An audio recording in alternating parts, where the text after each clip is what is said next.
ariko rwose uyu munsi twizere ko rendiyoze itabakubise ngo akazi kadindire. Okay, amazina yabo uriya iryangiye ribabwiye kurisoma byabagora, icyo nanjye yabo ntibikangure cyane rwose.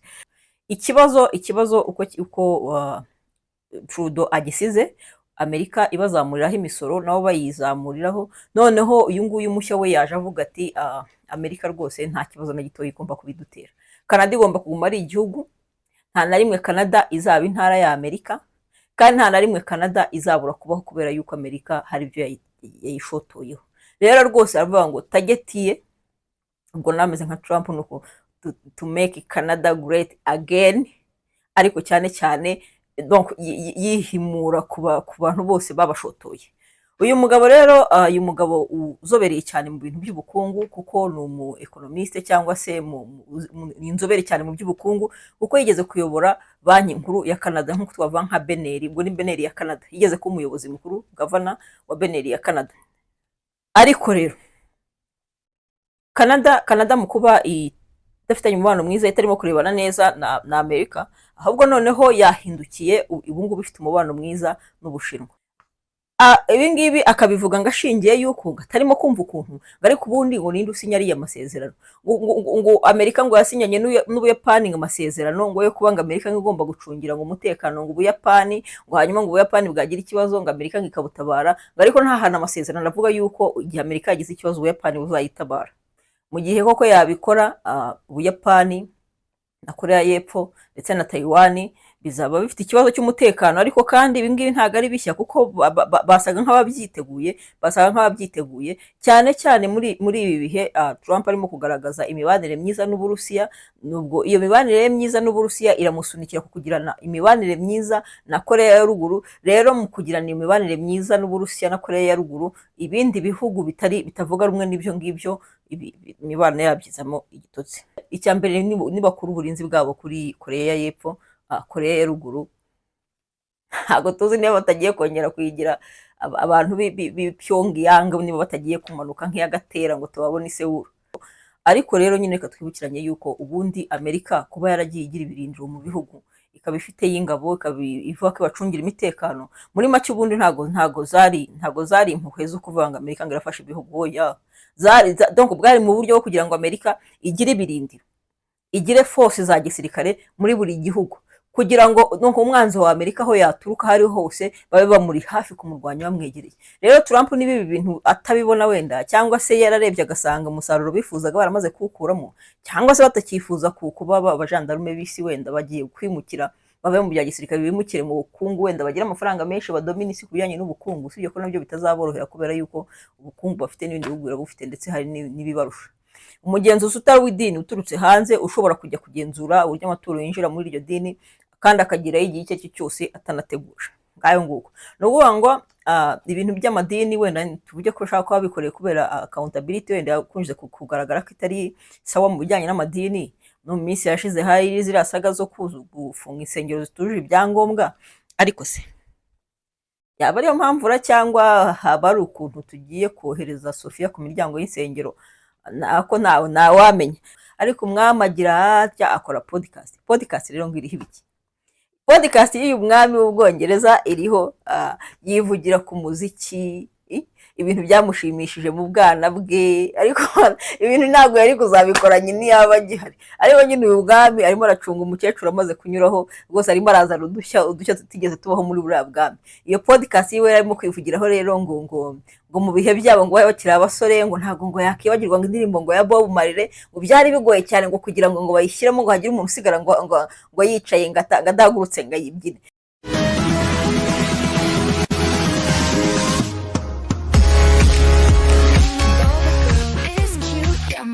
My girl, my all look yellow coat, incomparable, yay. Oh, you shine so bright, little girl, so pure, so true. Mama's there for you, lovely bow, you bow, bow, bow, bow, bow, lovely bow. You, bow, we adore, bow, bow, bow, bow, lovely bow. You, bow, we want more. Inshuti bakunzi b'Imbuga ya Feza, abadukurikira umunsi ku munsi aho muri hose, turabashuhuje nanone tubahaye ikaze, ni karibu cyane twongeye tuganire. Turizera ko mwabaye amahoro uyu munsi, turizera ko mwahashye mukaronka, turizera ko icyumweru mugitangiye neza nk'ibisanzwe nk'uko tubibifuriza. Rero rwose kandi turizera ko weekend yagenze neza, weekend yabayemo udushya dutandukanye twatugarutseho, ariko rwose uyu munsi twizere ko rendiyoze itabakubise ngo akazi kadindire. Natwe rero ni amahoro, twiriwe tubashakira amakuru kugira ngo tuze tuyaganireho, akaba ari nayo mwanya twinjiye muri aka kanya tugiye kuba tuganira ku bintu bitandukanye byiriwe bitambuka hirya no hino. Yes, karibu cyane rero, tubahaye ikaze abari mu gihugu imbere, tubahaye ikaze abari ku nkiko z'u Rwanda, tubahaye ikaze abari hirya y'u Rwanda, hirya y'imipaka y'u Rwanda, tubahaye ikaze abari ku mugabane wa Afurika bumva ururimi tuvuga, tubahaye ikaze n'abari ku yindi migabane. Turabizi ko ururimi rwacu rumaze kugera henshi cyane, mukaba muruvuga muri benshi rwose. Rero karibu cyane twongeye twiganirire, mukora subscribe ku mbuga ya Feza, mukora like, mukora share, inshuti, abavandimwe, rwose mujye muza twiganirire, twibukiranye byinshi, turebere hamwe biba byatambutse, twiga ingingo nshya, byose ku mbuga ya Feza. Karibu cyane rero. Amwe mu makuru agezweho cyane ni igihugu cya Canada cyamaze kubona Prime Minister mushya usimbuye uwari uriho Justin Trudeau, kuko yarangije manda ye ya kabiri, akaba rero yasimbuwe n'uwitwa Mark Carney. Ari Carney niba ari Carney, okay, amazina yabo rero iryangiye ribabwiye kurisoma byabagora, icyo nanjye yabo ntibikangure cyane rwose. Uyu rero Mark yaje yunga cyane mu byo mugenzi we uvuyeho aho yaragejeje, asa nk'umukorera mu ngata rwose. Target ye ya mbere ni Donald Trump na Amerika na tarifu zabo. Ikibazo uko Trudeau agisize, Amerika ibazamuriraho imisoro nabo bayizamuriraho, noneho uyu nguyu mushya we yaje avuga ati Amerika rwose nta kibazo na gito igomba kubidutera. Canada igomba kuguma ari igihugu, nta na rimwe Canada izaba intara ya Amerika, kandi nta na rimwe Canada izabura kubaho kubera yuko Amerika hari ibyo yayishotoyeho. Rero rwose aravuga ngo target ye, ubwo nameze nka Trump, nuko to make Canada great again, ariko cyane donc yihimura ku bantu bose babashotoye. Uyu mugabo rero, uyu mugabo uzobereye cyane mu bintu by'ubukungu, kuko ni umu economiste cyangwa se inzobere cyane mu by'ubukungu, kuko yigeze kuyobora banki nkuru ya Canada, nk'uko twavuga nka Beneri, ubwo ni Beneri ya Canada, yigeze kuba umuyobozi mukuru, governor wa Beneri ya Canada. Uyu mugabo rero ibintu by'ubukungu cyane, ibintu Trump yishoyemo by'amatarifu n'ibiki, uyu mugabo arabyumva cyane kuko niyo domaine ye. Rero nyine no kuvuga ngo bagiye guhurira ku kibuga cye kuri domaine ye, naze bahangane. Ntago mbega yishoye ku mugabo, yishoye yatagetinze the wrong guy ku mugani w'Abashinwa. Gusa nyine Amerika iracyakomeza gutagetinga ibindi bihugu, nubwo wenda Canada yo ishobora kuba isa nkaho itazayorohera. Ariko rero Canada mu kuba idafitanye umubano mwiza, itarimo kurebana neza na Amerika, ahubwo noneho yahindukiye ubu ngubu ifite umubano mwiza n'Ubushinwa. Ububanyi n'amahanga bw'Ubushinwa bwatangaje yuko bugiye gukomeza, bwifurije imirimo myiza PM mushya wa Canada. Burangije bwizeza yuko bazakomeza ubufatanye, ubuhahirane, imibanire yabo igakomeza n'imikoranire ikagenda neza mu bwubahane. Ubu bwubahane ari bwo Abashinwa bashinja Amerika yuko itigeze igira kuri iyi manda ya Donald Trump, ko donc nta bwubahane burimo kugaragara, ariyo mpamvu basa nkaho mu mibano yabo irimo kugenda izamo igitotsi. Rero Ubushinwa rwose, Ubushinwa na Canada basa nkaho bagiye ku ruhande rumwe, bakaba bose bagiye kuvira indimwe kuri Leta Zunze Ubumwe za Amerika. Amerika rero ntigira ipfana, Amerika ntigira ipfana. Donald Trump nyuma yo kwiyenza kuba baturanyi, ibihugu bituranye n'ibindi bihugu by'ibijaya bigenzi bye mu rwego rw'ubukungu, bazamuriraho imisoro, abashyiriraho impamvu zitari ngombwa. Ubu noneho hagezweho ibindi bihugu byari bifitanye ubufatanye cyangwa se amasezerano mu by'umutekano. Donald Trump yongeye kumvikana avuga yuko ngo ashobora kuzavana ingabo zabo cyangwa se uburinzi bwa gisirikare bwa Amerika bwari buri mu Buyapani muri Korea y'Epfo ndetse no muri Taiwan. Ibi ngibi akabivuga ngo ashingiye yuko atarimo kumva ukuntu ngo ariko ubundi ngo ninde usinya ariya masezerano ngo Amerika ngo yasinyanye n'Ubuyapani ngo amasezerano ngo yo kuba ngo Amerika ngo igomba gucungira ngo umutekano ngo Ubuyapani ngo hanyuma ngo Ubuyapani bwagira ikibazo ngo Amerika ngo ikabutabara ngo ariko nta hantu amasezerano avuga yuko igihe Amerika yagize ikibazo Ubuyapani buzayitabara. Ni ikibazo Trump avuze, ni nk'uko waba uri mukuru w'umuntu hanyuma ukavuga uti ni gute ngewe ndi mukuru wawe nzajya nkureberera uri murumuna wanjye hanyuma njye ningira ikibazo ndi mukuru wawe ntuze kundeberera. Ni nk'ibyo ngibyo Trump arimo. Rero mu gihe koko yabikora Ubuyapani na Korea y'Epfo ndetse na Taiwan bizaba bifite ikibazo cy'umutekano, ariko kandi ibi ngibi ntabwo ari bishya kuko basaga nk'ababyiteguye cyane cyane muri ibi bihe Trump arimo kugaragaza imibanire myiza n'Uburusiya.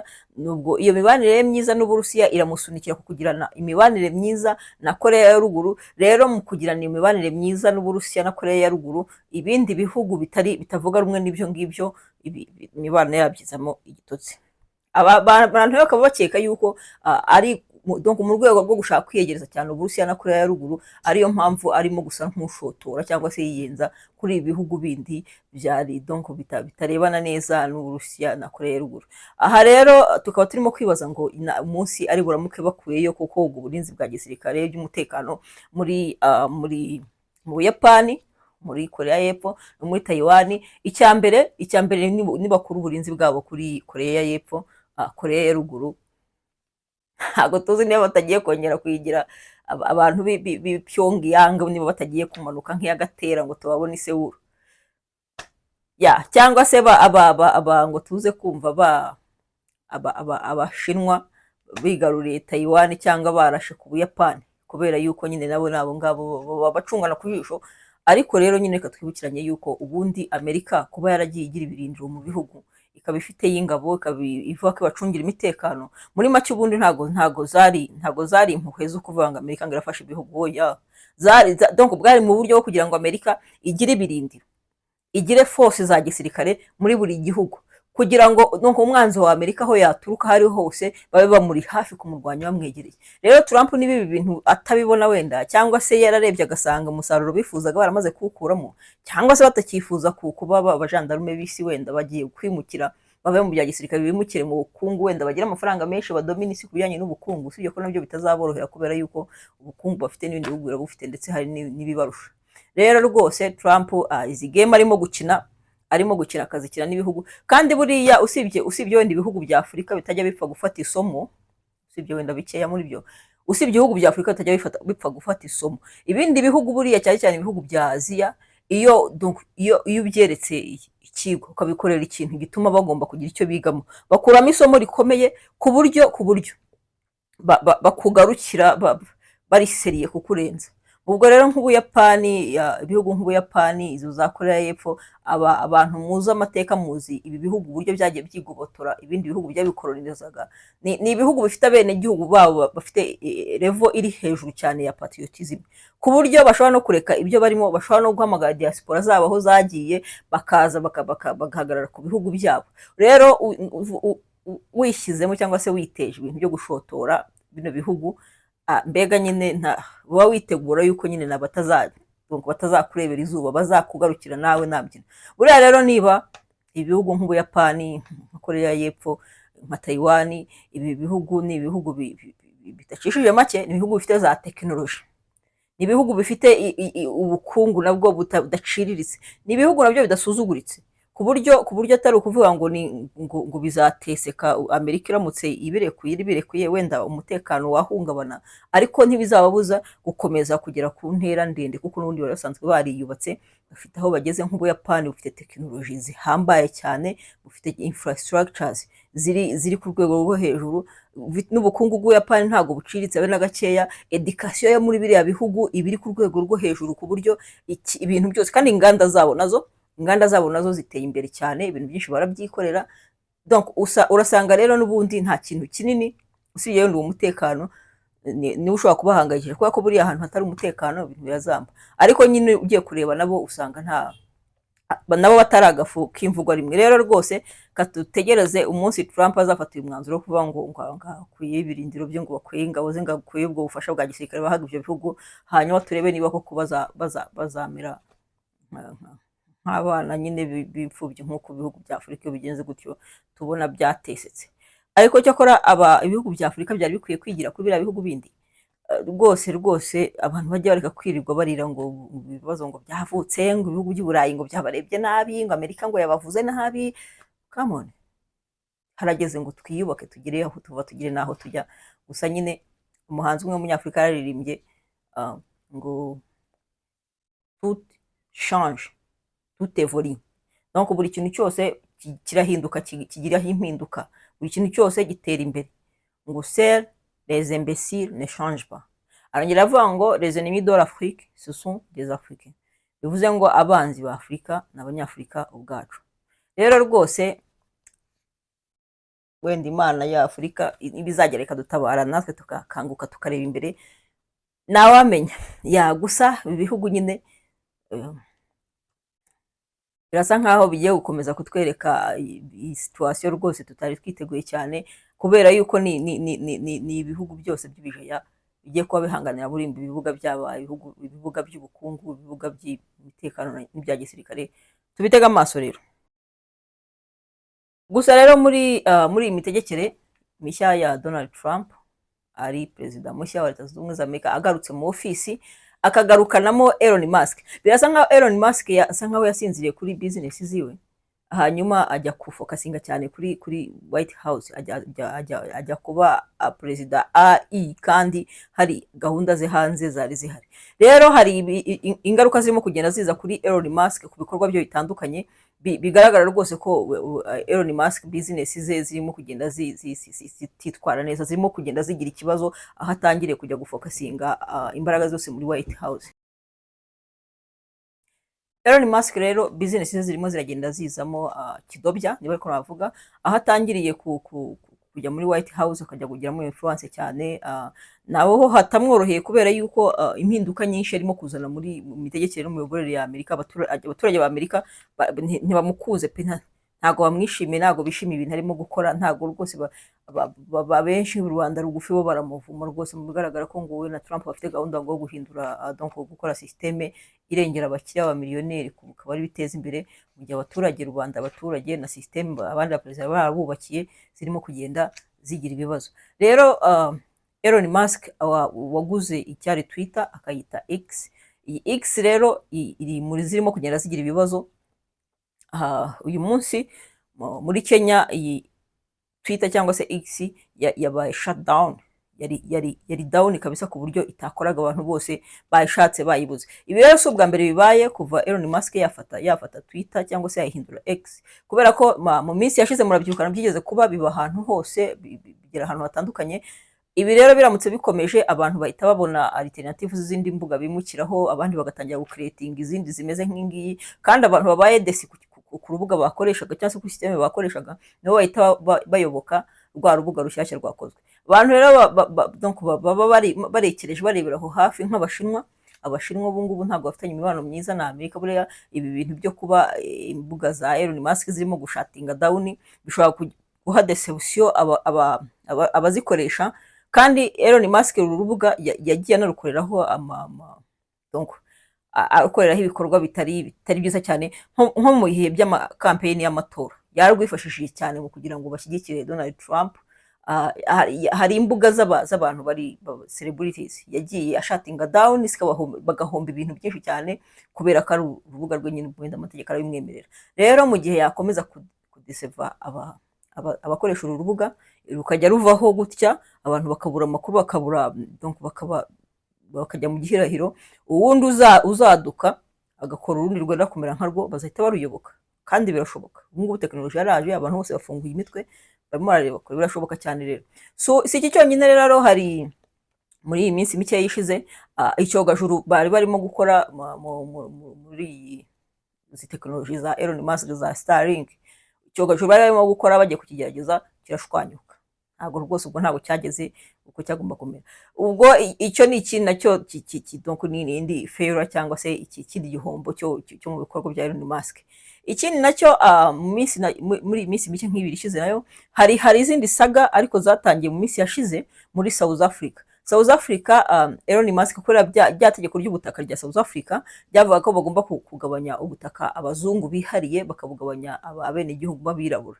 Ibyo rero byatumye Elon Musk nk'umuzungu ufite inkomoko muri South Africa agiramo involvement cyane, arabavuga, arabataka, agira gute. Noneho birangiye nabo ngo babuza Starlink, iyi ntuzi, iyi company yiwe itanga ibintu bya network, bayibuza kuhakorera. Bayibuje kuhakorera, we aravuga ngo batarimo kumwemerera kuhakorera ngo kubera yuko ngo ari umuzungu.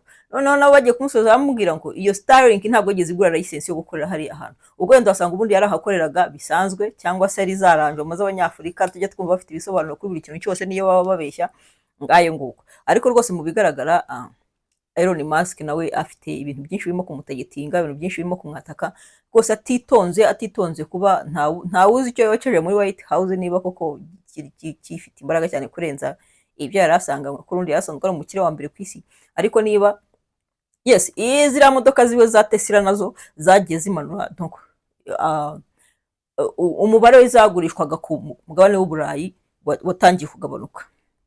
Ni ukuvuga ngo Elon Musk nakomeza ibi ngibi arimo aragenda atakaza amasoko, aragenda asigara inyuma mu bikorwa yakoraga, byinshi mo biragenda bimutagetinga, kandi ubwo nyine n'ibindi bizamuhagurukira, hiyongereho n'abaturage b'abanyamerika rwose batamwishimiye habe na gakeya. Ubwo rero ibya Elon Musk sinzi aho bizagarukira, nadafata imyanzuro, nadafata ingamba ngo abifatire hafi. Tuvuye rero mu bya Amerika, muri rwaserera yayo ibihugu bigenzi byayo by'ibije yabihanganye mu bukungu, mu bya gisirikare no mu bya Elon Musk, reka twigarukire mu Rwanda. Mu Rwanda ubu ngubu ikintu kirimo gusa nk'ikivugwa cyane ni itegeko rishya rigenga imiryango y'imyemerere cyangwa se amadini mu Rwanda ririmo gushyirwaho. Ubu rwose niryo ririmo guhitinga, abantu benshi barimo kurivugaho. Iri tegeko rero ngo ririmo ibiki? Iri tegeko ririmo kuba imiryango y'abanyamadini igomba kujya kwiyandikisha bundi bushyashya, igatanga miliyoni 2 buri muryango wiyandikisha. Hanyuma yamara kwiyandikisha ikaba ifite nibura abayobozi 2 bafite nivo ya lisanse mu bijyanye n'iyobokamana, nibura umuyobozi mukuru n'umwungirije bakaba bafite ubwo bumenyi. Hanyuma barangiza amaturo bakajya batura bayanyujije kuri banki, cya 10 kimwe mu 10 kikanyura muri banki. Ibintu nk'ibyo ngibyo nyine byose bijyanye no gukontorora imisoro. Hanyuma umugenzuzi akaba hemerewe kujyaho, umugenzuzi bari uwa leta, bari umwe w'imari ya leta cyangwa uzajya kugenzura mu madini, sinzi uzajya ujya kugenzura. Umugenzuzi utari w'idini uturutse hanze ushobora kujya kugenzura uburyo amaturo yinjira muri iryo dini, kandi akagiraho igihe icyo ari cyo cyose atanateguje. Ngayo nguko ni ukuvuga ngo ibintu by'amadini wenda tuvuge ko ushaka kuba bikoreye kubera accountability wenda yakunze kugaragara ko itari sawa mu bijyanye n'amadini. No mu minsi yashize hari ziriya saga zo gufunga insengero zitujuje ibyangombwa. Ariko se yaba ariyo mpamvu cyangwa haba ari ukuntu tugiye kohereza Sofia ku miryango y'insengero? Nako ntawamenya rero. Ariko rwose ibintu by'amadini abantu niyo zije ishyushye, abantu barayivuga cyane, baribaza ukuntu bigiye kugenda. Bamwe bavuga bati ubu noneho insengero zari sigaye zijyamo bakeya, bamwe bavuga ati noneho abantu bagiye no kuba bagenda bagabanuka bakeya kuko amategeko arimo aragenda akazwa, kandi n'ubundi abantu barimo baragenda rega bigenda bagabanukamo. Ibi rero ntago ari hano honyine byabaye, hari ahandi twumvisha inkuru ijyanye n'ibintu by'insengero ziri gufunga. Mu Bwongereza hari ahantu hari urusengero rwose rwabaye imyaka myinshi. Iyo katedrali ngo yari imaze imyaka myinshi yo mu kinyejana cya 19, ngo n'umwamikazi w'Ubwongereza akaba yarigeze kujya kuhasengera kuri urwo rusengero hagana nko mu 2004. Uru rusengero rwose ngo ruri mu zari zikuze, rwari rufite amateka, ariko kubera yuko ngo rwari rusigaye ubundi abantu bajya gusengera ngo batarenze 10 service, mbega itagirenza abantu 10 ngayo ngo. Ubwo rero urwo rusengero nyine iyo nzu ngo baje gusanga donc ubwo byaje kuba ngombwa yuko rugurwa, bararugurisha barushyira ku isoko. Hariya twibukiranye ko muri biriya bihugu niyo waba ufite inzu ariko ukaba utabasha gusora gutanga donc ibisabwaho byose, ushobora kuyamburwa cyangwa se bikabarwa nk'imyenda mbega urwo rusengero rero narwo rwaje kugurwa n'abamiliyaderi, abantu b'abaherwe cyane ngo bagiye kuba baruhinduramo ikindi kintu. Urwo rusengero nyine rero abantu ngo bari basigaye baterana batageze ku 10, ubwo nyine abigeze kurusengeramo bose ni ukuvuga ngo abitwa b'iyo katedrali bose bari bahateraniye kugira ngo basengere bwa nyuma.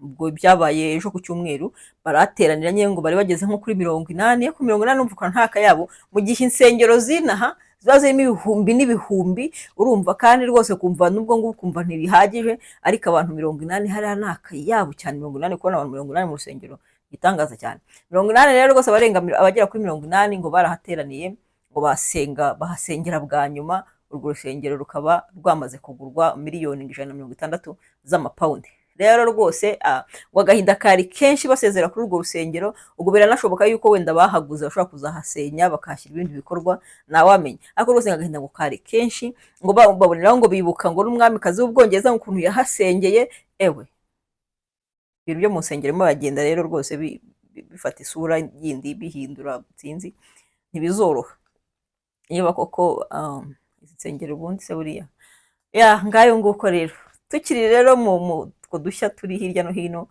umwami w'Ubwongereza rwose Charles wa gatatu yadukanye agashya ko gukora podcast ye. Ubundi uri umwami we nako buriya bwami bw'Ubwongereza, umwamikazi baba bafite ibintu byinshi bibarimita, bagira uko bambara, bagira uko bavuga, bagira uko bagenda, bagira aho bajya, bagira aho basuhuza, bagira ibintu byose nyine bifite ukuntu umurongo babigenderaho. Ariko umwami agira atya akora podcast rero ngo iriho ibiki? Podcast y'uyu mwami w'Ubwongereza iriho yivugira ku muziki, ibintu byamushimishije mu bwana bwe, ariko ibintu ntabwo yari kuzabikoranye niyaba agihari. Ariko nyine uyu mwami arimo aracunga umukecuru amaze kunyuraho, rwose arimo arazana udushya tutigeze tubaho muri buriya bwami. Iyo podcast yiwe arimo kwivugiraho rero ngo mu bihe byabo ngo bakiri abasore ngo ntabwo ngo yakibagirwa ngo indirimbo ngo ya Bob Marley ngo byari bigoye cyane ngo kugira ngo bayishyiremo ngo hagire umuntu usigara ngo yicaye ngo adahagurutse ngo ayibyine. Arongera avuga ngo undi mukobwa nawe ngo yibuka ngo yabaye ambasaderi ngo w'umuziki ngo w'Ubwongereza. Uyu musaza rwose ikintu cyitwa umuziki ahubwo rero arimo kuvuga ngo abakundishije ngo abamukurikira mwese ngo agira ngo abibutse ngo ibyo bihe ngo byakera ngo umuziki wabo ngo wari umeze neza cyane, ngo ndetse ahubwo ngo abonereho ngo anashimire cyane abanyamuziki bafite iriya niba ari bande niba ari iki y'ibwami. Ubwo nyine ngabonereho ngo anabashimire cyane rwose ngo umuziki wo ni ikintu ngo abantu bakwiye ngo kongera ngo guhanga agaciro, ngo bakongera ngo kumva umuziki nyine ngo uruhura ngo umutima, umuziki arawutaka. Ubwo podcast y'uwo mwami rero iri ku muziki nyine ni ibintu bicika. Cyakora rero nashobora kuzakomeza akavuga n'ibindi, ariko cyane arimo arivugira rwose ibintu bisa nkaho nge nkaba mbona navuga ngo ni hahamuka se ni sinzi, kuko ibintu yabujijwe akiri muto cyangwa ngo akiri umwana mu bwana bwe, ibyo yabuzwaga kiriya gihe ubu nibyo arimo kugarukaho muri podcast yiwe. Donc kera hoba ibyansize ibyo byose nostalgie z'ibintu byatakaye byose byamukiza adakoze, ubu nyine yabonye agomba kubishyira muri podcast. Ngayo nguko umwami wacu w'Ubwongereza, ariko ntabwo ari wacu n'Ubwongereza. Umwami w'Ubwongereza rero rwose ku muziki retour daje ngo mutahe cyane. Abasaza bo mu gihe cy'ubuvanganye imyaka n'uriya mwami rwose bari muri bihugu byacu turabashuhuje cyane, twizera ko bo batarimo guhobera ibyabasize cyangwa ngo babe bahari ibyo babujijwe nabo gukora. Rwose abasaza bacu twizere ko binjoye ubuzima igihe cyose bagiye banyuramo, ko ntaho bigeze bahezwa. Ngaho rero turabashimiye cyane abo twabanye, twizera ko mukomeza gukora subscribe, mukora like na share. Amakuru yo hirya no hino tuzadukomeza tuyabagezeho, rwose turi kumwe cyane ku mbuga ya Feza. Twagira mwebwe kandi rwose turabakunda cyane, kandi namwe muradukunda mukomeza kubitwereka aho muri hose. Rero amakuru nakagaruka umunsi w'ejo turacyari kumwe cyane, turabashimiye cyane, mugire ibihe byiza.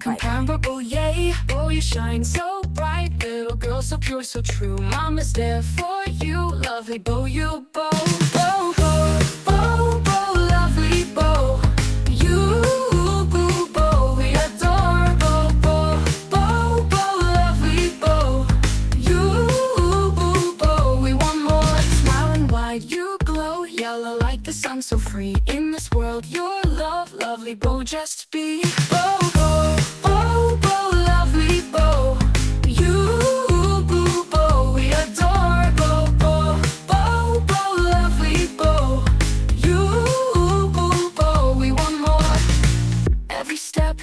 take, every word you speak, lovely bow you make, our hearts skip a beat.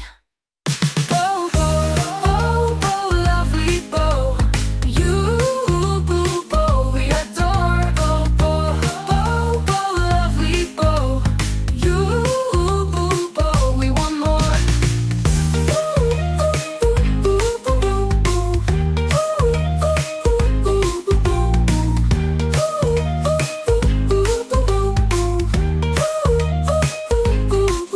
Going wide, you glow yellow like the sun, so free in this world. Your love, lovely bow, just be. Bow, bow, bow, bow, lovely bow, you, boo, bow, we adore. Bow, bow, bow, bow, lovely bow, you, boo, bow, we want more. Lovely bow, we adore. Lovely bow, we want more. Every step you take, every word you speak, lovely bow you make, our hearts skip a beat.